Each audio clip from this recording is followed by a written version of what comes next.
नमस्ते। आज की हमारी इस चर्चा में एक ऐसे धर्म संकट पर बात होने वाली है जो हम सबके जीवन में कभी न कभी आकर जरूर खड़ा हो जाता है। वो करना जो सही है बनाम उस काम के परिणामों से डरना। आज का हमारा यह विश्लेषण ब्रह्मांडीय दर्शन से लेकर एक भयंकर युद्ध के मैदान की कूटनीति तक का एक बेहद रोमांचक सफर होने वाला है। तो चलिए बिना किसी देरी के इसमें गहराई से गोता लगाते हैं। आज हम सबसे पहले बात करेंगे अमर आत्मा और 3 गुणों की। उसके बाद हम निष्काम कर्म और परम सत्य को समझेंगे और फिर देखेंगे कि ये सारा दर्शन युद्ध के पहले दिन असल मैदान में कैसे काम आया। इस ढांचे को समझ लेने से इस पूरे महाकाव्य को समझना बहुत आसान हो जाएगा। तो चलिए सबसे पहले बात करते हैं हमारी पहली और सबसे बुनियादी अवधारणा की, अमर आत्मा। यहाँ जो तुलना है ना, वो वाकई दिलचस्प है। एक तरफ है हमारा ये भौतिक शरीर जो सिर्फ मिट्टी, पानी, हवा, आग और आकाश यानी 5 तत्वों से बना है, जो अस्थायी है और एक दिन नष्ट हो जाएगा। और दूसरी तरफ है अमर आत्मा, जो सीधे ईश्वर का ही एक अंश है, जिसे ना कोई हथियार काट सकता है और ना ही आग जला सकती है। स्रोत सामग्री में इसे समझाने के लिए एक बहुत ही शानदार उदाहरण दिया गया है। जैसे हम पुराने और फटे हुए कपड़े उतारकर नए कपड़े पहन लेते हैं ना, ठीक वैसे ही आत्मा एक पुराने शरीर को छोड़कर नए शरीर को धारण कर लेती है। मृत्यु का असली मतलब बस इतना ही है।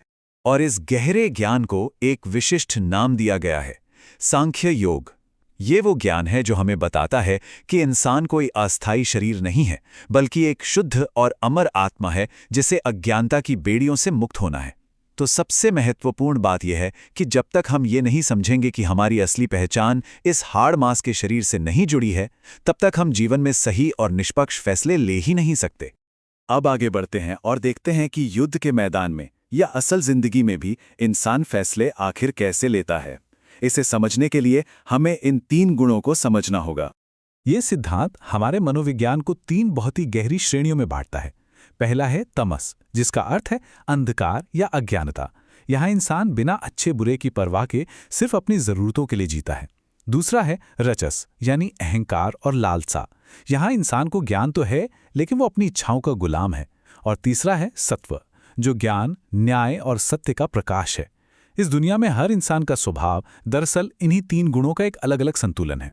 अगर हम इस टेबल पर नजर डालें तो ये प्राचीन श्रेणियां महाकाव्य के किरदारों पर एकदम सटीक बैठती हैं। दुशासन को देखिए, वो बिना कुछ सोचे समझे सिर्फ आज्ञा का पालन करता है, यानी उसमें पूरी तरह तमस है। दुर्योधन को सही गलत का पता है, पर वो अहंकार से भरा है, तो वो रजस का प्रतीक है। लेकिन सबसे रोचक उदाहरण है पितामह भीष्म। उनमें ज्ञान का सत्व तो पूरा है, लेकिन वो पुरानी परंपराओं और प्रतिज्ञाओं के तमस से भी बंधे हुए हैं। और यही उनका संतुलन है जो युद्ध भूमि में उनकी सबसे बड़ी कमजोरी साबित होता है। तो अब सवाल ये है कि इन गुणों के साथ हमें अपना कर्तव्य कैसे निभाना चाहिए। यहां आता है निष्काम कर्म का मार्ग। ये विचार इस उलझन का सबसे सटीक और अंतिम जवाब है।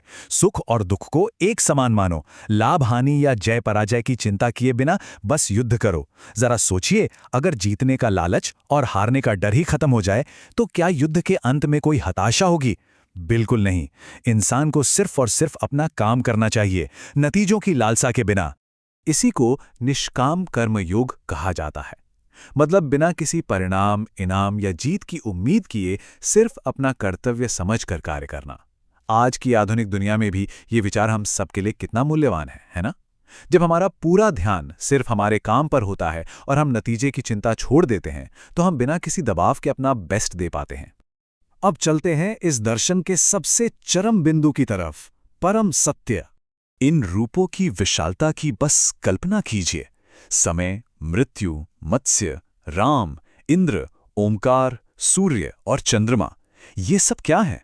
ये उसी एक परम शक्ति के ही अलग अलग रूप हैं। ईश्वर ही ब्रह्मांड है और ब्रह्मांड ही ईश्वर है। जिस तरह नमक के एक कण का स्वाद पूरे समुद्र से अलग नहीं होता ना, ठीक वैसे ही हमारी आत्मा इस असीम शक्ति का ही एक छोटा से हिस्सा है। इसका पैमाना इतना डरावना और विशाल है कि इंसान का सारा अहंकार इसके सामने टूटकर बिखर जाता है।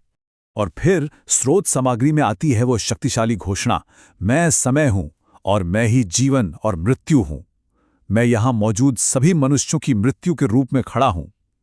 ये कोई आम वाक्य नहीं है। ये वो शानदार प्रकटीकरण है जो योद्धा के मन के सारे संदेहों को पल भर में मिटा देता है। अचानक सारा अमूर्त दर्शन एक सीधे आदेश में बदल जाता है कि अब न्याय का भार कंधों पर उठाना ही होगा। लेकिन अब सबसे बड़ा सवाल, क्या ये सारा दर्शन युद्ध के मैदान में काम आया? चलिए देखते हैं युद्ध का पहला दिन। ये टाइमलाइन देखिए, पहले दिन की वो भयानक अफरा-तफरी कैसे आगे बढ़ी। दिन की शुरुआत होती है अजेय वज्र व्यूह से, जो दुश्मन को चीरने के लिए बनाया गया था। लेकिन जैसे जैसे दिन आगे बढ़ता है, हम देखते हैं कि अपनों पर वार करने की झिझक दुश्मन को हावी होने का मौका दे देती है। दोपहर में अर्जुन और युवा अभिमन्यु का सामना भीष्म से होता है, लेकिन वो पूरी ताकत से वार नहीं कर पाते, और इसका नतीजा, दिन ढलते ढलते राजकुमार उत्तर की दुखद मृत्यु हो जाती है। यहाँ ये जो नंबर 1 है ना, ये सिर्फ एक संख्या नहीं है, ये है पूरी एक अक्षौहिणी विशाल सेना जो सिर्फ और सिर्फ पहले ही दिन पूरी तरह से नष्ट हो गई थी। ये एक भयानक आंकड़ा है।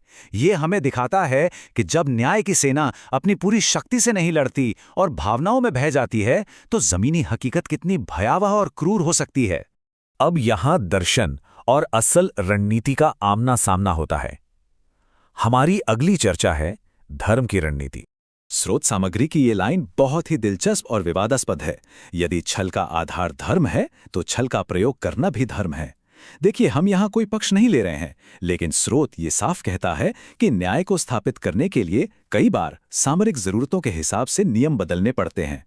अगर आपका अंतिम उद्देश्य पूरी तरह से न्यायपूर्ण है, तो उसे पाने का तरीका, चाहे वो छल ही क्यों ना हो, न्याय के दायरे में आ जाता है। तो इस रणनीति को कैसे अंजाम दिया गया? लक्ष्य एक ही था, दुर्योधन को अकेला करना। इसके लिए बाकायदा माइंड गेम्स खेले गए। युधिष्ठिर ने हस्तिनापुर की तरफ जाने का नाटक किया। इससे घबराकर भीष्म को उनका पीछा करने के लिए मजबूर होना पड़ा और वो मुख्य मैदान से दूर हो गए। और जैसे ही भीष्म दूर हुए, भीम ने सीधे दुर्योधन को घेर लिया। दुश्मन के राजा को उसके सबसे मजबूत रक्षकों से अलग करने की एक बेहद चतुर सामरिक चाल थी। और फिर जो हुआ, वो रोंगटे खड़े कर देने वाला था। भीम और दुर्योधन के बीच वो खूंखार टकराव सूरज ढलने के ठीक समय पर एक खतरनाक ठहराव पर आ गया। कोई अंतिम निर्णय तो नहीं निकला, लेकिन इस क्रूर गतिरोध ने दुश्मन की सेना और उनके राजा के मनोबल को पूरी तरह से तोड़कर रख दिया। ये तनाव, ये डर, यही इस रणनीति की असली जीत थी। इस पहले दिन का अंत बहुत ही भयंकर रहा। दुश्मन के खेमे में दरारें पड़ गईं। डरे हुए दुर्योधन ने सीधे अपने सबसे बड़े सेनापति भीष्म की वफादारी पर ही सवाल उठा दिए और कर्ण को युद्ध में उतारने की मांग कर डाली। अहंकार और टूटे हुए भरोसे के इस विस्फोटक माहौल में अपमानित होकर भीष्म ने एक भयानक प्रतिज्ञा ले ली। अगले दिन दुश्मन की सेना के पूर्ण विनाश की प्रतिज्ञा। और इसी महाविनाश के मुहाने पर खड़ी ये स्रोत सामग्री आज हमारे सामने एक बहुत गहरा सवाल छोड़ जाती है। क्या हमारे कर्म कर्तव्य की शुद्ध भावना से प्रेरित हैं, या फिर हम सिर्फ नतीजों की उम्मीद में अंधे हो चुके हैं?